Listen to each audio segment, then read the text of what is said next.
الشيطان الرجيم بسم الله الرحمن الرحيم الحمد لله رب العالمين والصلاة والسلام على سيد الأنبياء والمرسلين أما بعد فقد قال الله تبارك وتعالى في كتابه المبين أعوذ بالله من الشيطان الرجيم بسم الله الرحمن الرحيم إن أول بيت وضع للناس ببكة مباركا وهدى للعالمين وفيه آيات بينات ومقام إبراهيم ومن دخله كان آمنا ولله على الناس حج البيت من استطاع إليه سبيلا ومن كفر فإن الله غني عن العالمين صدق الله العظيم. بھائیو اور دوستو، اللہ تبارک و تعالیٰ نے اسلام کی بنیاد 5 چیزوں پر رکھی ہے. سب سے پہلی چیز یہ ہے کہ انسان اللہ تبارک و تعالیٰ پر ایمان لائے، اللہ تبارک و تعالیٰ کو مانے، اللہ کے رسولوں کو تسلیم کرے، نبی کریم صلی اللہ علیہ وسلم کی رسالت کو تسلیم کرے، اور اللہ تبارک و تعالیٰ کے فرشتوں کو، روز قیامت کو، اللہ کے سامنے حاضر ہونے کو، ان سارے چیزوں کو مان لے. دوسری چیز یہ ہے، اسلام کی بنیاد یہ ہے کہ انسان زندگی میں نماز کا اہتمام کرے. تیسری چیز جو فرض ہے، جو ضروری ہے، جو ایک مسلمان کے لیے، جن 5 چیزوں میں سے تیسری چیز جس کا اہتمام کرنا ہے وہ رمضان المبارک کے 30 روزے ہیں. اور چوتھی چیز زکوٰۃ کا ادا کرنا ہے. اگر اللہ تبارک و تعالیٰ نے مال دیا ہے، دولت دی ہے، اگر کسی کے پاس 7.5 تولہ سونا یا 52.5 تولہ چاندی ہے تو اس کو سال کے گزرنے پر یا اس کے برابر پیسے موجود ہیں تو اس کو زکوٰۃ ادا کرنی ہے. 5واں اور ایک رکن یہ ہے، اسلام کا ایک فرض یہ ہے کہ جس کو اللہ تبارک و تعالیٰ استطاعت دیں، جس کو قدرت دیں، جس کو طاقت دیں، وہ اللہ تبارک و تعالیٰ کے گھر کا ارادہ کرے، اللہ تبارک و تعالیٰ کے گھر کا حج کرے. ابھی میں نے جو قرآن کریم کی آیت کریمہ تلاوت کی ہے اس کے اندر اللہ تبارک و تعالیٰ فرماتے ہیں ان اول بیت وضع للناس، کہ اللہ کہتے ہیں کہ سب سے پہلا گھر جو لوگوں کے لیے اس روئے زمین پر بنایا گیا، سب سے پہلا گھر، سب سے پہلا گھر جب اس دنیا میں کوئی چیز نہیں تھی، جو گھر اللہ نے اپنی عبادت کے لیے بنایا، اپنی طرف متوجہ ہونے کے لیے بنایا، وہ اللہ تبارک و تعالیٰ کا عظیم گھر ہے، جس کو اللہ تبارک و تعالیٰ نے قرآن کریم میں دوسری جگہ کہا ہے وَلْيَطَّوَّفُوا بِالْبَيْتِ الْعَتِيقِ، کہ مسلمانوں کو سب سے پرانے گھر کا طواف کرنے کی، وہاں پر جانے کی، اس کے طواف کرنے کی تمنا، خواہش یہ ہر مسلمان کے اندر ہونا چاہیے. اللہ تبارک و تعالیٰ نے کہا ہے کہ یہ گھر سب سے پرانا گھر ہے. روایتوں کے اندر آتا ہے کہ نبی کریم صلی اللہ علیہ وسلم فرماتے ہیں کہ اللہ تبارک و تعالیٰ نے اس زمین کو بنانے سے 1000 سال پہلے اللہ تبارک و تعالیٰ نے خانہ کعبہ کو آباد کیا تھا، خانہ کعبہ کو بنایا تھا.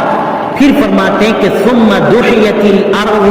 پھر اس کے بعد یہ روئے زمین بچھائی گئی. اللہ تبارک و تعالیٰ نے سب سے پہلے اس روئے زمین کے اندر جب کوئی چیز نہیں تھی، خود زمین بھی بنی ہوئی نہیں تھی، زمین کو بھی اللہ تبارک و تعالیٰ نے نہیں بنایا تھا، اس وقت اللہ تبارک و تعالیٰ نے اپنے گھر کو بنایا تھا. اس گھر کے سلسلے میں اللہ تبارک و تعالیٰ قرآن کریم کے اندر کہتے ہیں ان اول بیت وضع للناس، کہ لوگوں کے لیے، اس دنیا میں رہنے والی مخلوق کے لیے سب سے پہلا بنائے جانے والا جو گھر ہے، اللہ تبارک و تعالیٰ کہتے ہیں کہ بکہ، کہ وہ گھر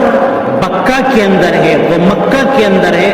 اس گھر کی فضیلت بے انتہا ہے. یہ مسلمانوں کے یہاں بہت ہی زیادہ عظیم گھر ہے. یہ اللہ تبارک و تعالیٰ کا گھر ہے جس کو بیت اللہ کہا جاتا ہے، اللہ کا گھر کہا جاتا ہے. یہ بہت ہی مقدس جگہ ہے، بہت ہی محترم یہ جگہ ہے، جس کے سلسلے میں اللہ تبارک و تعالیٰ کہتے ہیں کہ ہدی للناس، کہ یہ ساری انسانیت کے لیے ہدایت کا رہنمائی کا ذریعہ ہے کہ اللہ تبارک و تعالیٰ نے ساری انسانیت کو اگر ہدایت دی ہے، اللہ تبارک و تعالیٰ نے ساری انسانیت کو سیدھا راستہ دکھایا ہے تو اسی گھر کے پاس سے دکھایا ہے۔ اللہ تبارک و تعالیٰ کہتے ہیں کہ مبارکن وہدن للناس، کہ اللہ تبارک و تعالیٰ کہتے ہیں کہ یہ گھر کوئی معمولی گھر نہیں ہے جس کو بیت اللہ کہتے ہیں، جس کو خانہ کعبہ کہتے ہیں، یہ کوئی معمولی گھر نہیں ہے، یہ بہت بابرکت جگہ ہے، یہ اللہ کے یہاں بہت پسندیدہ جگہ ہے، اللہ کو بہت محبوب جگہ ہے، جس کو بتانے کے لیے اللہ تبارک و تعالیٰ کہتے ہیں کہ فی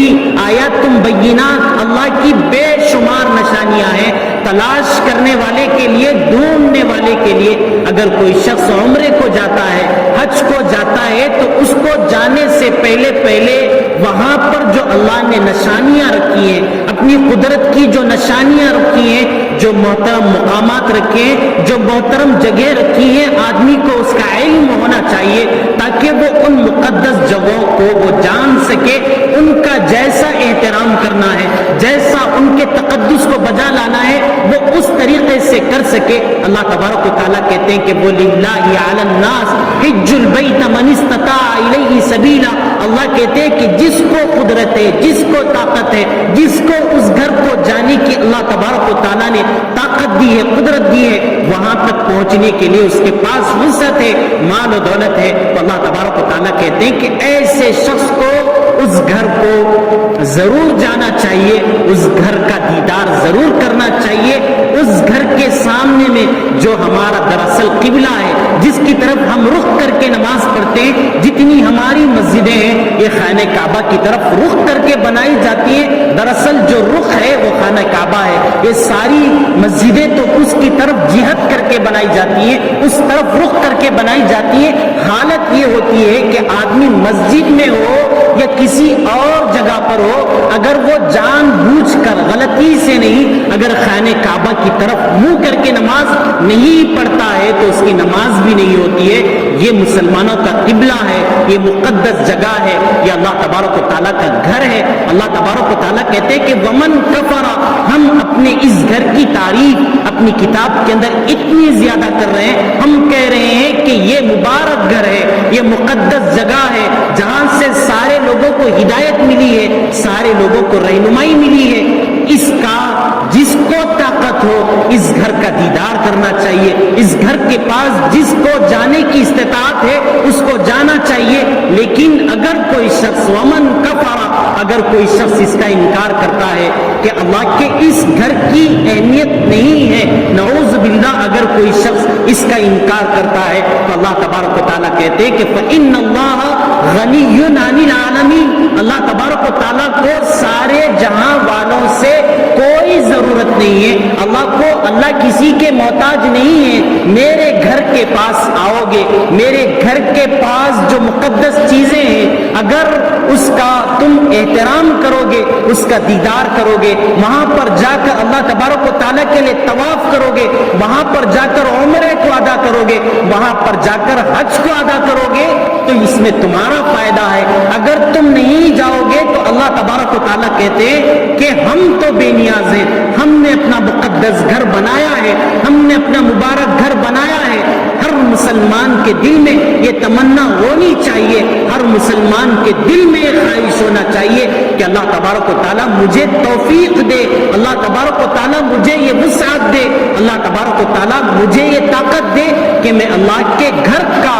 جو ہمارا قبلہ ہے اس قبلے کو میں براہ راست دیکھوں، اس کے سامنے میں جاؤں، وہاں پر اپنے سر کو سجدے میں جھکاؤں۔ ہر مسلمان کی تمنا اور خواہش ہونا چاہیے اور تمنا ہونا چاہیے اور عزم و ارادہ ہونا چاہیے، اس لیے کہ جب عزم ہوتا ہے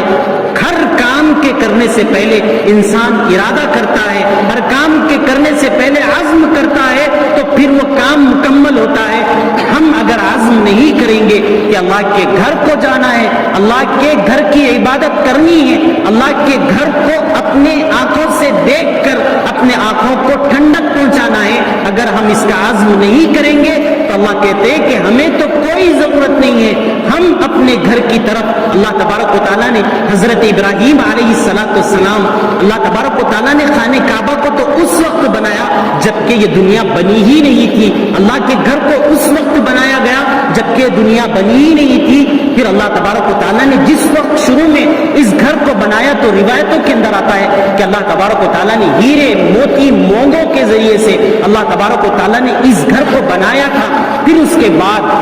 جب اللہ تبارک و تعالیٰ نے اس گھر کو اٹھا لیا تو پھر اس کے بعد یہ گھر لوگوں نے پتھروں کے ذریعے سے بنایا. حضرت نوح علیہ السلام کے زمانے میں اللہ کا بڑا عذاب آیا تھا جس میں یہ گھر پوری دنیا کے اندر عذاب آیا تھا جس میں یہ گھر ڈھہ گیا تھا. پھر اللہ تبارک و تعالیٰ نے حضرت ابراہیم علیہ السلام سے کہا کہ آپ کو اس گھر کی تعمیر کرنی ہے جس کے لیے اللہ تبارک و تعالیٰ نے یہ انتظام کیا کہ اللہ نے ایک بادل کو لا کر اس بادل کو جہاں پر خانہ کعبہ کے نشانات ہیں ان جگہوں پر اس کو ٹھہرا دیا. حضرت ابراہیم علیہ السلام نے اس کے نشانات بنائے. پھر اس کے بعد اس خانہ کعبہ کی تعمیر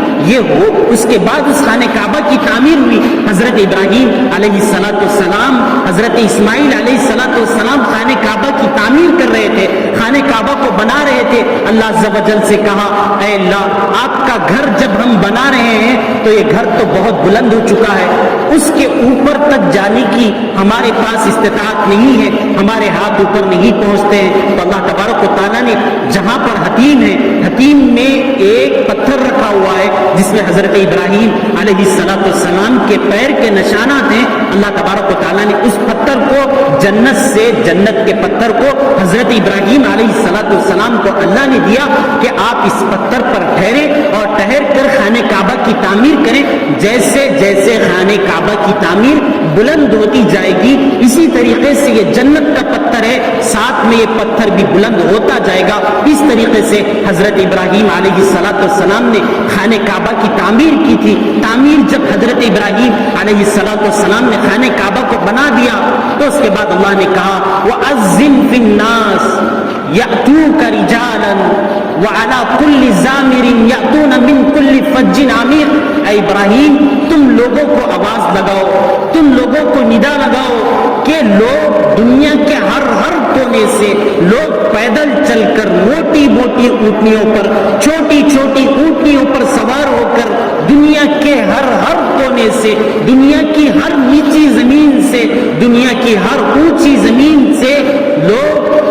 گاہے بگاہے اس گھر کی طرف رخ کریں گے. حضرت ابراہیم علیہ السلام نے اللہ تبارک و تعالیٰ سے کہا اے اللہ میری آواز تو چھوٹی ہے, میری آواز سارے لوگوں تک کیسے پہنچ سکتی ہے؟ تو اللہ تبارک و تعالیٰ نے کہا یا ابراہیم علیک الاذان وہ الیہ البلاغ. اے ابراہیم تمہارا کام ہے آواز لگانا, تمہارا کام ہے اذان کا دینا, لوگوں کو متوجہ کرنا, لوگوں تک اپنی آواز کو پہنچانا. پھر تمہارا کام ہے آواز کا دینا, میں اس آواز کو میں ان اشخاص تک پہنچاؤں گا جن کو توفیق ہوگی کہ وہ اللہ کے گھر کو آئیں گے.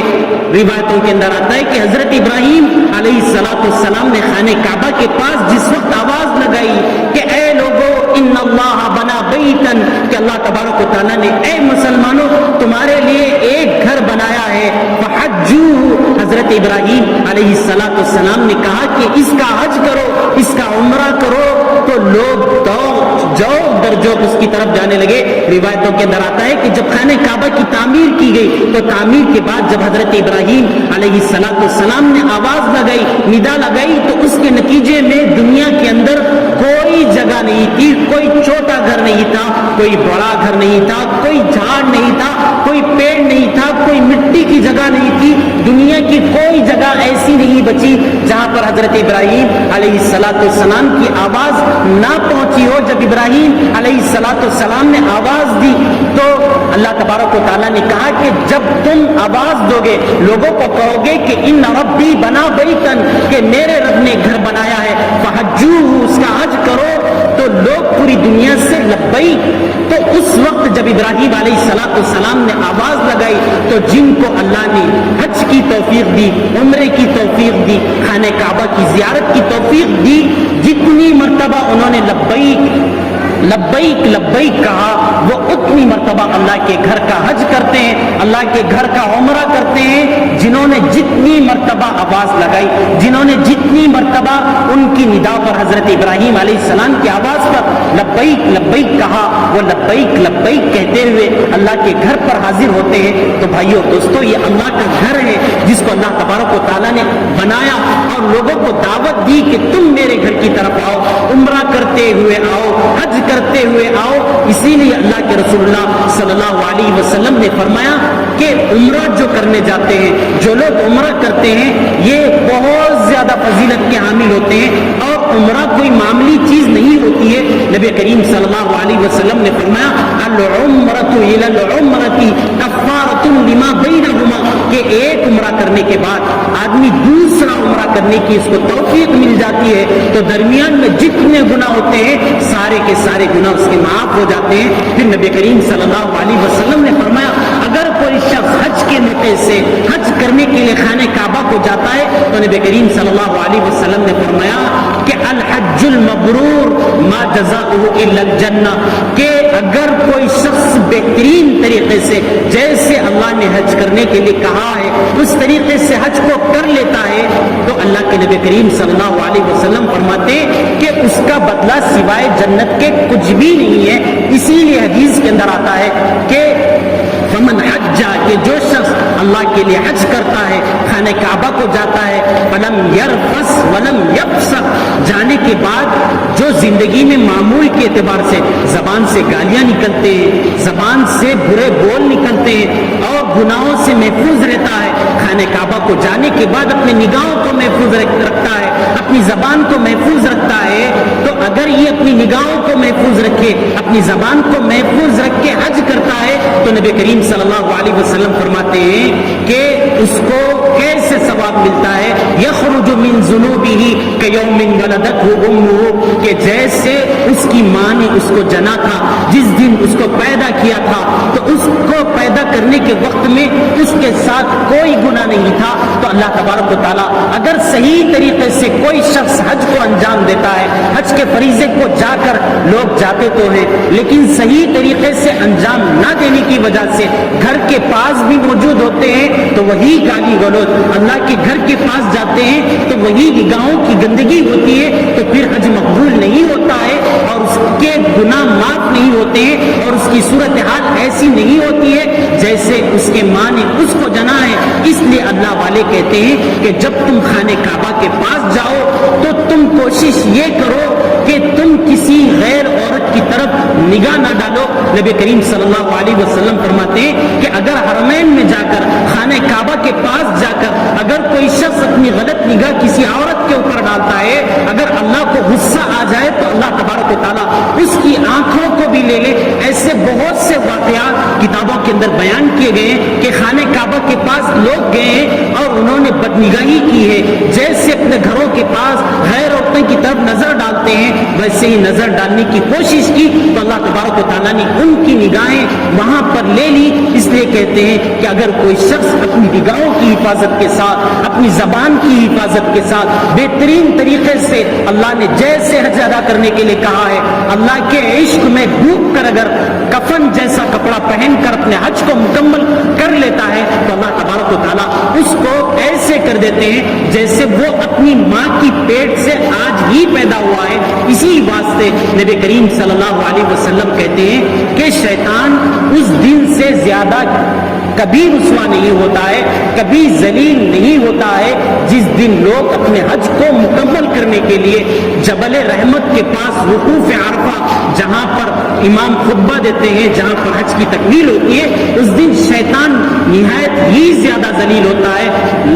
نہایت ہی زیادہ رسوا ہوتا ہے، نہایت ہی زیادہ سر کو پیٹ لیتا ہے، اپنے آپ پر غصے میں آتا ہے جب لوگ جبل رحمت کے پاس اپنے حج کو مکمل کرتے ہوئے ہوتے ہیں تو اس کو بے انتہا غصہ آتا ہے کہ ساری زندگی ہم نے اس انسان کے پیچھے محنت کی کہ یہ گناہ میں لگا رہے، لیکن صرف ایک حج کر کے، صرف ایک حج کر کے صحیح طریقے سے ایک حج کر کے یہ اللہ کے بندے ہیں جو لاکھوں لاکھوں کی شکل میں ہیں، جو ایک حج کے ذریعے سے اپنے گناہوں کو ایسے معاف کر کے جا رہے ہیں جیسے کہ وہ اپنی ماں کے پیٹ سے آج ہی پیدا ہوئے ہوں۔ یہ اس طریقے سے جب جاتے ہیں تو شیطان کو بہت رسوائی ہوتی ہے، شیطان بہت ذلیل ہوتا ہے، سر کو پیٹ لیتا ہے، نہایت ہی زیادہ اپنے آپ پر غصہ کر لیتا ہے کہ یہ لوگ زندگی بھر میں نے رات دن ان کے پیچھے محنت کی کہ یہ لوگ اللہ کے حکموں کو توڑیں، اللہ تبارک و تعالیٰ کی نافرمانی کریں،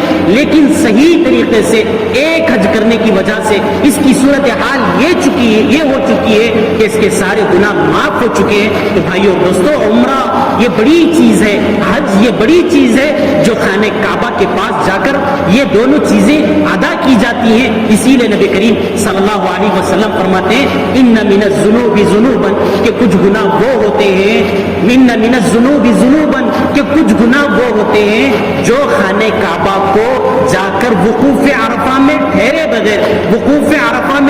بغیر حج کیے بغیر وہ گناہ معاف ہی نہیں ہوتے ہیں۔ کچھ گناہ ایسے ہوتے ہیں۔ تو بھائیو دوستو، ہر شخص کو تمنا ہونی چاہیے، ہر شخص کو یہ خواہش ہونی چاہیے، یہ آرزو ہونی چاہیے، بلکہ عزم کرے، بلکہ جب کسی کام کا ہم کرنے کا ارادہ کرتے ہیں تو اس کے لیے جو اسباب ہوتے ہیں، اس کے لیے جو چیزیں ہوتی ہیں، اس کو اکٹھا کرنا ہم شروع کر دیتے ہیں۔ بچی کی شادی ہوتی ہے تو ماں باپ بچپن ہی سے اس کے لیے محنت و جد و جہد کرنا شروع کرتے ہیں۔ اسی طریقے سے اللہ کے گھر کو دیکھنا ہے، حج کو کرنا ہے، عمرے کو کرنا ہے۔ بہت سارے لوگ وہ ہوتے ہیں جو اپنے پاس ایک باکس رکھتے ہیں، ایک صندوق رکھتے ہیں، اپنی روزانہ کی کمائی سے کچھ حصہ نکالتے ہیں، نکال کر اس ڈبے میں رکھ دیتے ہیں اور وہ اس طریقے سے خانہ کعبہ کو جاتے ہیں۔ حج و عمرہ جس شکل میں بھی ان کو اللہ کے گھر کو جا کر دیدار کرنے کی توفیق ان کو نصیب ہو سکتی ہے، اس طریقے سے جاتے ہیں۔ بھائیو دوستو، اللہ کے رسول اللہ صلی اللہ علیہ وسلم نے فرمایا کہ من خرج من بیتہ حاجا او معتمرا کہ جو شخص اپنے گھر سے حج کے ارادے سے نکلتا ہے یا عمرے کے ارادے سے نکلتا ہے، فمات اتفاق سے اس کی وہاں پر موت ہو جاتی ہے، حج کے دوران یا عمرے کے دوران اس کی موت ہو جاتی ہے، تو نبی کریم صلی اللہ علیہ وسلم فرماتے ہیں اجری لہ من الاجر کہ اس کے لیے ایسی نیکیاں دی جاتی ہیں جیسے ہر روز اس کو ایک عمرے کرنے والے کا ثواب ملتا ہے، ایک حج کرنے والے کا ہر سال اس کو ثواب ملتا رہتا ہے۔ جو اتفاق سے خانہ کعبہ کو جاتا ہے، اللہ کے گھر کو جاتا ہے اور جانے کے بعد اتفاق سے اس کی موت واقع ہو جاتی ہے، بلکہ ایک حدیث کے اندر نبی کریم صلی اللہ علیہ وسلم نے یہ بھی فرمایا کہ من مات بالحرمین کہ مسجد نبوی کے پاس، مدینہ منورہ کے پاس یا خانہ کعبہ کے پاس کسی کا وہاں پر جانے کے بعد انتقال ہو جاتا ہے تو حدیثوں کے اندر آیا ہے کہ وہ اتنی زیادہ فضیلت کا حامل ہوتا ہے، وہ اللہ کے پاس اتنی زیادہ قدر کا حامل ہوتا ہے کہ فلم یعرض ولم یحاسب کہ نبی کریم صلی اللہ علیہ وسلم فرماتے ہیں کہ دونوں جو حرمین ہیں، مدینہ منورہ ہے یا خانہ کعبہ کے پاس جانے کے بعد جس کا انتقال ہو جاتا ہے تو اللہ تبارک و تعالیٰ کے پاس روز قیامت میں جب وہ حاضر ہوگا، اللہ کی خدمت میں جب وہ جائے گا تو اس کو اللہ کے سامنے میں پیش نہیں کیا جائے گا، اس کا کوئی حساب کتاب نہیں لیا جائے گا، بلکہ صرف اور صرف اس سے یہ کہا جائے گا کہ تم جنت میں داخل ہو جاؤ۔ بھائیو دوستو، یہ ساری فضیلتیں اس لیے ہیں کہ یہ خانہ کعبہ کے حج کے لیے گئے ہیں، یہ مقدس جگہوں کی زیارت کے لیے گئے ہیں۔ ان مقدس جگہوں کی اہمیت ہمیں پتہ نہیں ہے، ہم ان مقدس جگہوں کی اہمیت کو ہم جانتے نہیں ہیں، جس کی وجہ سے ہم کو اس کے پاس جانے کی خواہش نہیں ہوتی ہے۔ اگر کسی شخص کو خانہ کعبہ کی زیارت نصیب ہو جائے، مسجد نبوی کی زیارت نصیب ہو جائے، پھر اس کے بعد اس سے یہ پوچھا جائے کہ تم کو لاکھ مرتبہ کہیں پر اگر تم کو سفر کرنے کا اختیار دے دیا جائے تو وہ کہے گا کہ میں صرف اور صرف خانہ کعبہ کو جاؤں گا، میں صرف اور صرف مسجد نبوی کی زیارت کے لیے جاؤں گا۔ یہ وہ مقدس جگہ ہے جہاں پر اللہ کی رحمتیں نازل ہوتی ہیں۔ اللہ کے رسول اللہ صلی اللہ علیہ وسلم فرماتے ہیں کہ جو خانہ کعبہ ہے، جو اللہ کا گھر ہے، اس گھر کے پاس روزانہ اللہ کی طرف سے 100 رحمتیں نازل ہوتی ہیں، 100 رحمتیں روزانہ اللہ کی طرف سے نازل ہوتی ہیں۔ نبی کریم صلی اللہ علیہ وسلم فرماتے ہیں 60 للطائفین، جو خانہ کعبہ کا طواف کرتے ہوئے ہوتے ہیں ان کے لیے 60 رحمتیں مخصوص ہوتی ہیں۔ خانہ کعبہ کو جو جاتے ہیں ان کے لیے سب سے مقدس عمل خانہ کعبہ کا طواف ہوتا ہے، اس سے بڑی چیز کوئی نہیں ہوتی ہے۔ اسی واسطے کہتے ہیں کہ روزانہ اللہ کی 100 رحمتیں نازل ہوتی ہیں، اس میں سے 60 رحمتیں صرف اور صرف خانہ کعبہ کا طواف کرنے والے کے لیے ہوتی ہیں۔ وَأَرْبَعُونَ لِلْمُصَلِّينَ وَالْعَاكِفِينَ، نبی کریم صلی اللہ علیہ وسلم فرماتے ہیں کہ جو 40 رحمتیں اور ہوتی ہیں، 60 رحمتیں، پھر اس کے بعد نبی کریم صلی اللہ علیہ وسلم فرماتے ہیں کہ جو 20 رحمتیں 40 رحمتیں ہوتی ہیں، وہ 40 رحمتیں یہ جو نمازیں پڑھتے ہیں ان کے لیے ہوتی ہیں۔ پھر نبی کریم صلی اللہ علیہ وسلم فرماتے ہیں کہ 20 رحمتیں صرف خانہ کعبہ کو اگر کوئی شخص ٹکٹکی باندھ کر دیکھتا ہے، صرف خانہ کعبہ پر اپنی نظر کر کے بیٹھتا ہے، صرف اللہ کے گھر کو صرف دیکھتا رہتا ہے، تو اللہ تبارک و تعالیٰ اس کو 20 رحمتیں عطا کرتے ہیں۔ اسی لیے نبی کریم صلی اللہ علیہ وسلم نے فرمایا کہ خانہ کعبہ کے پاس جا کر عبادت کرنا ہی عبادت نہیں ہے، خانہ کعبہ کا طواف کرنا ہی عبادت نہیں ہے، خانہ کعبہ کے پاس نماز پڑھنا ہی عبادت نہیں ہے، بلکہ نبی کریم صلی اللہ علیہ وسلم نے فرمایا النظر الی الکعبۃ عبادہ، کہ کعبہ کو اگر دیکھو گے، اس کی طرف اگر تم سے کچھ نہیں ہو پا رہا، اللہ نے توفیق دے دی، خانہ کعبہ کے پاس پہنچ چکے، ہاتھ میں پیر میں طاقت نہیں ہے کہ طواف کر سکے، عمرہ کر سکے، نماز پڑھنے کی بھی اگر استطاعت نہیں ہے، تو نبی کریم صلی اللہ علیہ وسلم فرماتے النظر الی الکعبۃ عبادہ، کہ صرف خانہ کعبہ کی طرف اگر دیکھو گے تو دیکھنے پر بھی اللہ تبارک و تعالیٰ عبادت کو لکھتے ہیں، اور 20 رحمتیں اللہ تبارک و تعالیٰ صرف اور صرف ان پر نازل کرتے ہیں جو لوگ خانہ کعبہ کو دیکھتے ہوئے ہوتے ہیں۔ اسی طریقے سے نبی کریم صلی اللہ علیہ وسلم نے فرمایا ان اللہ تبارک و تعالی وعد بالکعبہ، کہ اللہ تبارک و تعالیٰ نے بیت اللہ کے ساتھ یہ وعدہ کیا ہے، اللہ تبارک و تعالیٰ نے اپنے گھر کو بنایا، اپنے گھر کی حفاظت، وہاں پہ لوگوں کو پہنچانا، وہاں لوگوں کو پہنچنا، اس کی ذمہ داری بھی اللہ نے اپنے ذمے لی ہے۔ اللہ نے خانہ کعبہ کو بنانے کے بعد اس سے وعدہ کیا کہ ہر سال 6 لاکھ لوگ تمہارا حج کریں گے، اگر 6 لاکھ کے ذریعے سے تمہاری تعداد پوری نہیں ہوتی ہے تو اگر ہم اپنی کوتاہی سے اگر خانہ کعبہ کو نہیں جاتے ہیں، ہم مسلمان اس گھر کی اہمیت ہم نہیں دیتے ہیں، تو اللہ تبارک و تعالیٰ کہتے ہیں کہ ہم اپنے فرشتوں کے ذریعے سے 6 لاکھ لوگ جو ہر سال حج کرتے ہیں، کبھی اتفاق سے 6 لاکھ لوگ نہ پہنچے تو ہم اپنے فرشتوں کے ذریعے سے ہم اس کی تکمیل کر دیں گے، 6 لاکھ فرشتوں کے ذریعے سے ہم حج کو ہر سال کرواتے رہیں گے۔ اگر یہ مخلوق جن کو آواز دی گئی اگر یہ نہیں بھی پہنچے تو ہم اپنے فرشتوں کے ذریعے سے خانہ کعبہ کے حج کو طواف کو ہم باقی رکھیں گے، برقرار رکھیں گے۔ نبی کریم صلی اللہ علیہ وسلم یہ بھی فرماتے ہیں کہ روز قیامت میں یہ خانہ کعبہ کو اللہ تبارک و تعالیٰ کے پاس ایسے پیش کیا جائے گا جیسے سجی ہوئی دلہن کو جس طریقے سے دلہے کے پاس پہنچایا جاتا ہے، جن لوگوں نے خانہ کعبہ کا حج کیا ہوگا، خانہ کعبہ کا عمرہ جنہوں نے کیا ہوگا، جب یہ دلہن کی شکل میں یہ خانہ کعبہ روز قیامت میں اللہ کی خدمت میں پیش کیا جائے گا تو لوگ اس وقت میں جنہوں نے اس کو چھوا ہوگا، اس کا طواف کیا ہوگا، یہ سارے کے سارے اس کے پردوں کو چاروں طرف سے پکڑے ہوئے ہوں گے، اور وہ گھر اللہ تبارک و تعالیٰ اس گھر کو جنت میں داخل کریں گے۔ تو جنہوں نے بھی حج کی شکل میں، عمرے کی شکل میں خانہ کعبہ کا طواف کیا ہوگا، خانہ کعبہ کے جو پردے ہیں اس کو پکڑ کر اللہ کے سامنے میں اپنی گریہ و زاری کا مظاہرہ کیا ہوگا، تو جیسے ہی وہ گھر اندر چلا جائے گا یہ اس کا طواف کرتے ہوئے ہوں گے، ساتھ میں وہ لوگ بھی روز قیامت میں جنت میں داخل ہو جائیں گے۔ بھائی اور دوستوں، خانہ کعبہ جہاں پر اللہ نے اپنے گھر کو بنایا ہے یہ کوئی معمولی چیز نہیں ہے۔ نبی کریم صلی اللہ علیہ وسلم فرماتے ہیں کہ خانہ کعبہ میں ایک نماز پڑھو گے تو اس کا ثواب 1 لاکھ نمازوں کے برابر ملتا ہے، اور اگر کوئی شخص مسجد نبوی کے اندر نبی کریم صلی اللہ علیہ وسلم کی مسجد میں اگر نماز ادا کرتا ہے تو اس کو 50,000 نمازوں کا ثواب ملتا ہے۔ اگر کوئی شخص بیت المقدس کو جا کر اگر وہاں پر نماز ادا کرتا ہے تو ایک نماز پڑھنے کا ثواب 1000 نمازوں کے پڑھنے کے برابر ملتا ہے۔ بھائی اور دوستو، بہت سارے لوگ ہوتے ہیں، جاتے ہیں، اللہ توفیق دیتے ہیں، کام کرنے کے لیے بھی موجود ہوتے ہیں، لیکن خانہ کعبہ کا احترام نہ ہونے کی وجہ سے، خانہ کعبہ کا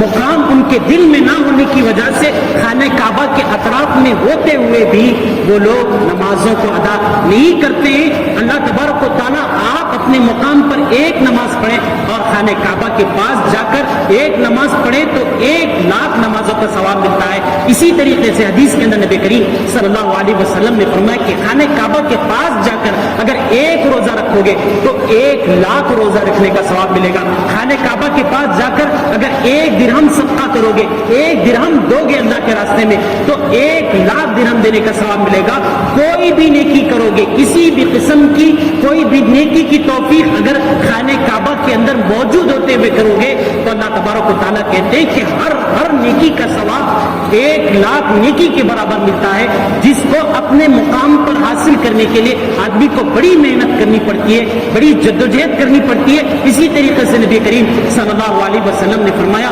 کہ جب بھی کوئی سورج غروب ہوتا ہے تو خانہ کعبہ یہ اللہ کا گھر ہے، اللہ کے جتنے محبوب بندے ہوتے ہیں، دنیا کے اندر 40 ابدال ہوتے ہیں جو اللہ کے محبوب بندے ہوتے ہیں، 4 قطب، 4 اوتاد ہوتے ہیں اور 1 قطب ہوتا ہے۔ اللہ نبی کریم صلی اللہ علیہ وسلم فرماتے ہیں کہ خانہ کعبہ کا جب بھی سورج غروب ہوتا ہے تو اللہ کا ایک جو اللہ کے جو ابدال ہوتے ہیں اس میں سے ایک بدل خانہ کعبہ کا طواف کرتا ہوا ہوتا ہے، اور جب سورج طلوع ہوتا ہے تو اس وقت اللہ تبارک و تعالیٰ کے جو محبوب بندے جو پوری دنیا میں کہیں پر بھی ہو سکتے ہیں، جن کو اللہ اپنی قدرت سے خانہ کعبہ کے پاس پہنچاتے ہیں،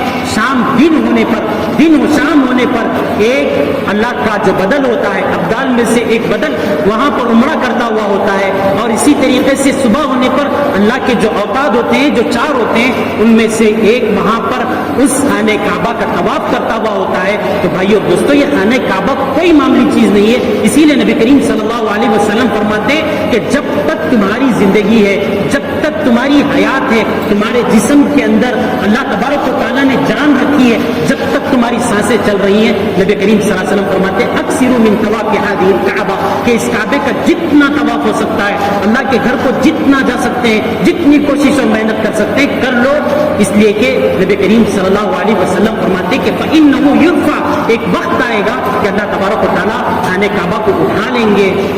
فیصبح الناس، لوگ ایک دن اٹھیں گے، صبح ہو جائے گی، قرآن کے حروف نہیں رہیں گے، خانہ کعبہ کو دیکھیں گے تو اس کا کوئی اثر نہیں رہے گا، اس کا کوئی وجود نہیں رہے گا۔ خانہ کعبہ کے پاس اس کے علاوہ اللہ کی بے شمار نشانیاں ہیں، بے انتہا نشانیاں ہیں۔ خانہ کعبہ کے پاس جو حتیم ہے، جہاں پر حضرت ابراہیم علیہ السلام نے جس پتھر پر ٹھہر کر خانہ کعبہ کو بنایا تھا، نبی کریم صلی اللہ علیہ وسلم فرماتے ہیں کہ حتیم، اور جہاں پر حجر اسود ہے اور اس کے سامنے میں زمزم کا کنواں ہے، نبی کریم صلی اللہ علیہ وسلم فرماتے ہیں قبر 70 نبیًا، کہ ان جگہوں پر 70 انبیاء علیہ السلام کی قبریں، 70 نبیوں کی قبریں ہیں، کہ صرف اتنی جگہ پر، جو جگہ کے اس مسجد سے بڑی بھی نہیں ہے، صرف اتنی جگہ پر 70 انبیاء علیہ السلام کی قبریں ہیں۔ لوگ جاتے ہیں خانہ کعبہ کی طرف اپنے پیر کو کر دیتے ہیں، اس جگہ کے احترام کو نہیں جانتے، بلکہ نبی کریم صلی اللہ علیہ وسلم نے یہ بھی فرمایا کہ نبیوں میں سے حضرت ہود علیہ السلام،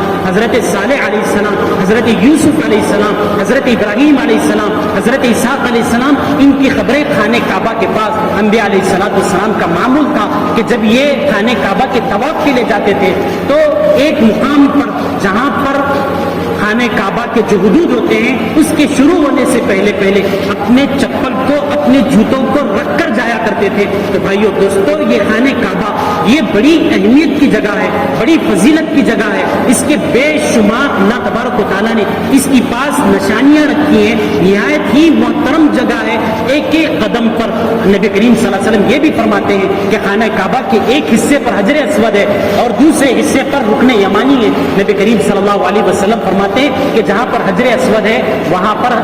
جنت کا ایک دروازہ ہے، اور جہاں پر رکن یمانی ہے وہاں پر ایک جنت کا دروازہ ہے، اور حتیم کے پاس دعا مقبول ہوتی ہے اور حجر اسود کے پاس دعا مقبول ہوتی ہے، اور اسی طریقے سے جہاں پر رکن یمانی ہے وہاں پر بھی اللہ تبارک و تعالیٰ دعا کو قبول کرتے ہیں۔ ایک حدیث کے اندر نبی کریم صلی اللہ علیہ وسلم نے فرمایا کہ خانہ کعبہ کا ایک کونا ہے جس کو رکن یمانی کہتے ہیں، اس کے بازو میں حجر اسود ہے، دونوں کے درمیان کی جو جگہ ہے وہ جنت کے ٹکڑوں میں سے ایک ٹکڑا ہے۔ بھائی اور دوستو، اس کی بہت زیادہ تفصیلات ہیں جو اللہ تبارک و تعالیٰ نے خانہ کعبہ کے پاس جو جگہیں رکھی ہیں، خانہ کعبہ کے پاس جو اللہ نے مقامات رکھے ہیں، اس لیے ہر مسلمان کی تمنا ہونی چاہیے، ہر مسلمان کی خواہش ہونا چاہیے کہ جس خانہ کعبہ کی طرف میں نے زندگی بھر رخ کر کے نماز پڑھی ہے،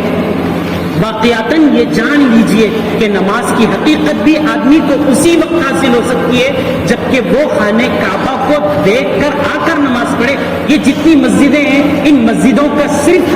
رخ خانہ کعبہ کی طرف ہے۔ یہ اگر آپ مسجد کی طرف، یہ مسجدیں اگر خانہ کعبہ کی طرف نہ بنائی جائیں یا ہماری عام نماز بھی جان بوجھ کر خانہ کعبہ کی طرف نہ ہو تو ہماری نمازیں نہیں ہو سکتی ہیں۔ زندگی بھر نماز پڑھنے یہ اللہ تبارک و تعالیٰ کا گھر ہے، جس گھر کو اللہ تبارک و تعالیٰ نے اس لیے بنایا ہے کہ لوگ اس کا حج کریں، اس کا عمرہ کریں۔ اس لیے ہر شخص کو تمنا ہونا چاہیے، ہر شخص کو خواہش ہونا چاہیے۔ اپنی دنیا کی خواہشات ہوتے ہیں، اپنے دنیا کے جذبات ہوتے ہیں، اس کے لیے ایک ایک کوڑی کو جمع کرتے ہیں، ایک ایک پیسے کو جمع کرتے ہیں، لیکن جب اللہ کی بات آتی ہے، اللہ کو راضی کرنے کی بات آتی ہے، خانہ کعبہ کے پاس پہنچنے کی بات آتی ہے، شادیوں کے موقع سے فضولیات میں اتنا خرچ کرتے ہیں، اتنا خرچ کرتے ہیں کہ جس کی کوئی حقیقت نہیں ہوتی، نہ چاہتے ہوئے بھی خرچہ کرتے ہیں کہ لوگ ہمیں بڑا کہیں۔ جو ایک اللہ کو راضی نہیں کر سکا وہ ساری دنیا کو راضی کرنے میں لگ گیا۔ ایک اللہ کو راضی کرنا کتنا آسان ہے۔ ایک سجدہ تو جسے گرا سمجھتا ہے دیتا ہے تجھے نجات ہزار سجدوں سے۔ ایک اللہ کے سامنے تو سجدہ نہیں کر سکے، ایک اللہ کے سامنے سجدہ کرنے کی توفیق تو نہیں مل سکی جس کے ذریعے سے سب کو ملتا ہے، لیکن ہزار جگہوں پر جاتے ہیں، وہاں پر سجدہ کرتے ہیں۔ اس لیے اللہ تبارک و تعالیٰ سے دعا کریں کہ اللہ تبارک و تعالیٰ نے جو اپنے گھر کو بنایا ہے اور ہمیں آنے کی دعوت دی ہے، ہمارے اندر اللہ تبارک و تعالیٰ جذبہ پیدا کرے، ہمارے اندر طاقت پیدا کرے، قوت پیدا کرے کہ اللہ کے اس گھر کے دیدار کو بار بار کرے، اس سے پہلے کہ اللہ تبارک و تعالیٰ اس گھر کو اٹھا لے۔ اللہ تبارک و تعالیٰ سے دعا ہے کہ اللہ تبارک و تعالیٰ اپنے گھر کے بار بار دیدار کرنے کی اور اس کی وسعت و توفیق کی اللہ تبارک و تعالیٰ ہمیں توفیق عطا فرمائے۔ آمین۔ وآخر دعوانا الحمد للہ رب العالمین۔ سنت